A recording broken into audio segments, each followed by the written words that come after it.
Hi friends, good morning. నేను మీ గోపి పొదిలి. ఇవాళ lithium గురించి ఒక చిన్న ఆర్టికల్ చూద్దాము. లిథియం వేటలో లిథియం గురించి చూద్దాం. ఇవాళ అంశం లిథియం వేటలు. విద్యుత్ వాహనాలు, సెల్ ఫోన్లు, ల్యాప్టాప్లు వంటివి పనిచేయాలంటే లిథియం బ్యాటరీలు కావాలి. కంపల్సరీ విద్యుత్ వాహనాలు కానీ, సెల్ ఫోన్లు కానీ, ల్యాప్టాప్లు కానీ పనిచేయాలంటే కంపల్సరీ బ్యాటరీస్ కావాలి. ఆ బ్యాటరీస్లో నువ్వు విద్యుత్ను ఉత్పత్తి అవుతున్న విద్యుత్ ఏదైతే ఉందో దాన్ని నిల్వ చేయాలంటే కంపల్సరీ నీకు ఒక బ్యాటరీ కావాలి. సో అందుకోసం అంటే విద్యుత్ను ఉత్పత్తి అయినటువంటి విద్యుత్ ఏదైతే ఉందో దాన్ని నిల్వ చేయడానికి ఒక బ్యాటరీ అనేది కావాలి. అదే బ్యాటరీ ఏంటి అంటే లిథియం బ్యాటరీ. సో ఈ లిథియం బ్యాటరీలు వినియోగిస్తున్నారు. ఈ క్రమంలో ప్రపంచవ్యాప్తంగా లిథియం అవసరం పెరుగుతుంది. లిథియం ఉత్పత్తిలో ఆస్ట్రేలియా, చైనా కూడా ఉంది. ఆస్ట్రేలియా, చైనాతో పాటు దక్షిణ అమెరికాలోని లిథియం ట్రయాంగిల్గా పేరుగాంచిన. ఇక్కడ ఒకటి మనం ఒకసారి చూడాల్సింది ఏంటి అంటే లిథియం ట్రయాంగిల్ అంటే ఏంటి.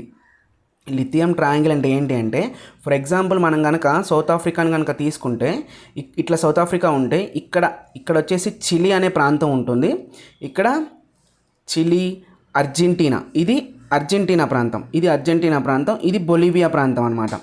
ఈ మూడు ప్రాంతాలను కలిపే ప్రాంతంలో మనకి ఇక్కడ లిథియం అనేది దొరుకుతుంది.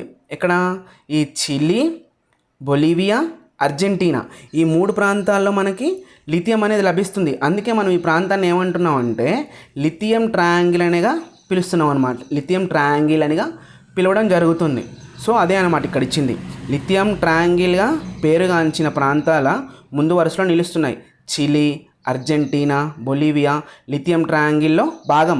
ఇండియాలోను మన భారతదేశంలో అంటే ఇది చాలా ఇంపార్టెంట్. లిథియం ట్రయాంగిల్ అంటే చిలీ, అర్జెంటీనా, బొలివియా గుర్తుకు రావాలి. అదేవిధంగా భారతదేశంలో లిథియం అనేది ఎక్కడెక్కడ కనుగొనడం జరిగింది అంటే ఇండియాలో వచ్చేసి జమ్మూ అండ్ కాశ్మీర్, అంటే భారతదేశంలో జమ్మూ అండ్ కాశ్మీరు, అదేవిధంగా కర్ణాటకలోను, అదేవిధంగా ఛత్తీస్గఢ్, రాజస్థాన్ ఈ 4 ప్రాంతాల్లో వెలుగు చూశాయి. ఎక్కడెక్కడ? జమ్మూ అండ్ కాశ్మీర్, కర్ణాటక, ఛత్తీస్గఢ్, రాజస్థాన్ ఈ ప్రాంతాల్లో వెలుగు చూడడం జరిగిందనమాట. అయితే ఇటీవల మన భారతదేశంలో ఏం చేస్తున్నారంటే తాజాగా హర్యానాలో చూడండి, ఇక్కడ తాజాగా హర్యానాలో లిథియం అయాన్ బ్యాటరీ కర్మాగారాన్ని ఏర్పాటు చేయడం జరుగుతుంది. అంటే ఇక్కడ క్వశ్చన్ ఎలా అడుగుతాడు అంటే భారతదేశంలో ఏమని అడుగుతాడు, భారతదేశంలో లిథియం అయాన్ బ్యాటరీ కర్మాగారం ఎక్కడ ప్రారంభించారు అని అడుగుతాడు. భారత్లో లిథియం అయాన్ బ్యాటరీ కర్మాగారం ఎక్కడ ప్రారంభించారు అంటే హర్యానాలో ప్రారంభించడం జరిగింది. సో తాజాగా హర్యానాలో లిథియం అయాన్ బ్యాటరీ కర్మాగారాల పనులు ప్రారంభమయ్యాయి.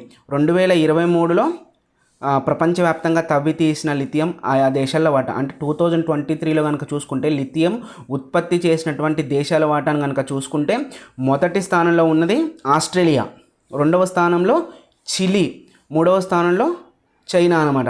ఇది మాత్రం గుర్తుపెట్టుకోండి. అత్యధికంగా లిథియంని త్రవ్వకాల్లో తీస్తున్నటువంటి దేశం ఏంటి అంటే ఆస్ట్రేలియా. ఆ తర్వాత వచ్చేసి చిలీ. ఈ చిలీ అనేది ఇందాక ఎక్కడుంది, మనం సౌత్ అమెరికాలో ఉంది. తర్వాత వచ్చేసి చైనా థర్డ్ ప్లేస్లో ఉంది. ఇవి 3 గుర్తుపెట్టుకోండి, కంపల్సరీ యూజ్ అవుతుంది అనమాట. సో ఇది ఎవరిచ్చారు అంటే యునైటెడ్ నేషన్స్ జనరల్ అసెంబ్లీ వాళ్ళు ఇచ్చారు. యుఎన్జిఎస్ అనమాట, United nations general assembly, UNGA వారు ఇవ్వడం జరిగింది. మినరల్ కమాడిటీ సమ్మరీస్ 2024 రిపోర్ట్ ఇది. కానీ 2023 యొక్క ఉత్పత్తులకు సంబంధించింది అనమాట. ఏ దేశం మొదటి స్థానంలో ఉంది? ఆస్ట్రేలియా. రెండవ స్థానంలో చిలీ, ఇది లిథియం ఉత్పత్తిలో అనమాట. తర్వాత చైనా. ఇక్కడ భారతదేశానికి సంబంధించింది ఏమైనా ఇచ్చాడంటే భారతదేశానికి సంబంధించింది ఏమీ ఇవ్వలేదు. ఇక్కడ మెయిన్గా మనం గుర్తుపెట్టుకోవాల్సింది ఏంటి అంటే తాజాగా హర్యానాలో లిథియం అయాన్ బ్యాటరీ కర్మాగార పనులు ప్రారంభమయ్యాయి. ప్లస్ అదేవిధంగా భారతదేశంలో ఏ చోట్ల లిథియం అయాన్ బ్యాటరీని దొరికాయి అంటే వనరులు లభిస్తున్నాయి అంటే జమ్మూ కాశ్మీర్, కర్ణాటక, ఛత్తీస్గఢ్, రాజస్థాన్ వంటి ప్రాంతాల్లో లిథియం వనరులు వెలుగు చూశాయి అనేసి చెప్పడం జరిగింది. ఇది ఫ్రెండ్స్ ఇవాళ ఈనాడులో వచ్చినటువంటి లిథియం వేటలో అని చెప్పేసి. Thank you friends, thank you so much. Subscribe చేయండి, లైక్ చేయండి.